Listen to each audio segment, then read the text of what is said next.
আপনি কোনদিন আমিন আমিন বললেন না, আজকে তিনবার করে কেন আমিন বললেন? হুজুর আপনি আমাদেরকে শুনিয়ে দেন। আল্লাহর নবী চোখের পানি জোর জোর জোর জোর করে ছেড়ে ছেড়ে বলতেছেন, আমার সাহাবীরা তোমরা শুনিয়ে রাখো, আমি যখন সর্বপ্রথম সিঁড়ির ভিতরে কদম দিয়েছিলাম, আমি আমিন বলেছিলাম। আমিন বলার আগে এই হযরত জিবরাইল এসে আমার কানের মধ্যে শোনাইয়া দিয়েছে, ইয়া রাসূলুল্লাহ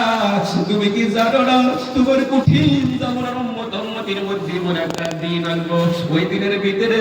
মা বাবা পেটে মা বাবার খেদমত করতে পারবে না, ওই সমস্ত বান্দাকে আল্লাহ ধ্বংস করে নেয়। 2 নম্বরে বলছে তুমি নবীদের নাম শোনা সত্ত্বেও তারা দরুদ পড়তে পারবে না। 3 নম্বরে বলছে মাহে রমজান মাস পেয়ে তারা গুনাহ মাফ করতে পারবে না। আল্লাহ তাআলা বলে দিয়েছে ওই সমস্ত বান্দাগুলিকে অতি তাড়াতাড়ি দুনিয়ায় দিন আমার আল্লাহ ধ্বংস করে দিবে। বলেন নাউজুবিল্লাহ।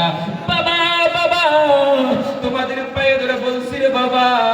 আজকে নবীদের নাম শোনা সত্ত্বেও আমরা দরুদ পড়তে পারি না, মা বাবা পেয়ে মা বাবার খেদমত আমরা করতে পারি না। যে নবী আমার জন্য সারা জীবনে কোনোদিন ভালো মন্দ মুখের ভিতরে ঢুকাইতে পারলো না, যে বাবা মা আমার জন্য দেখেন এত পাগল ছিল,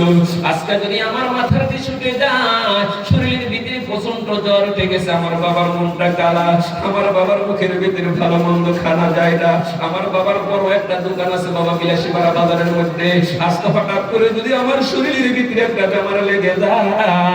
এই বন্ধকের ভিতরে যারা বাবা আছেন রে বাবাজি কলবের ভিতরে হাত রেখে বলেন রে বাবা রে, আজকে তোমার ঘরের ভিতরে পূর্ণিমা চাঁদের মতন আল্লাহ একটা সন্তান দিয়েছে। হঠাৎ করে আপনার বেলা 10টা বেজে গেল,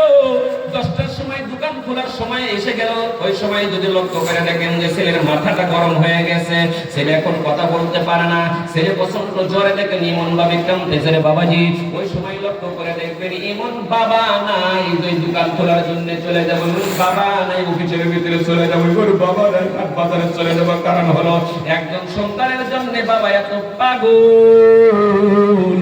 আল্লাহর নবী বলে দিয়েছে ওই বাবাকে তোমরা কেন ভুলে গিয়েছো রে বাবাজি? এবার লক্ষ্য করে দেখেন এই জন্য যখন আল্লাহর নবী বলে দিয়েছেন কোন বাবা মাকে যখন সন্তান যখন ভুলিয়া যাবে, বাবার কথা শোনার সঙ্গে সঙ্গে মনটা গরম হয়ে যায়, ইমন পুরো দুনিয়ার মধ্যে আছে না নাই? বাবাজি বলুন আছে না নাই? বাবা যদি একের থেকে দুইবার কথা বললো, এই যুগের যুবকেরা দেখেন লক্ষ্য করে দেখেন বাবাকে ইমন ভাবে মর্যাদা দেয় রে বাবাজি, বাবার কোন কথা শোনা ইচ্ছা হয় না, বাবাকে বলে ইমন ভাবে পটল পটল সব সময় তুমি কোথায় বলো তোমাকে আমি শুনতে পারি না, তোমার কথা শুনলে আমার খারাপ লেগে যায়। বাবা রে তোমার পায়ে ধরে বলছি রে বাবা, দুনিয়ার ভিতরে ইমন যুবক আছে রে,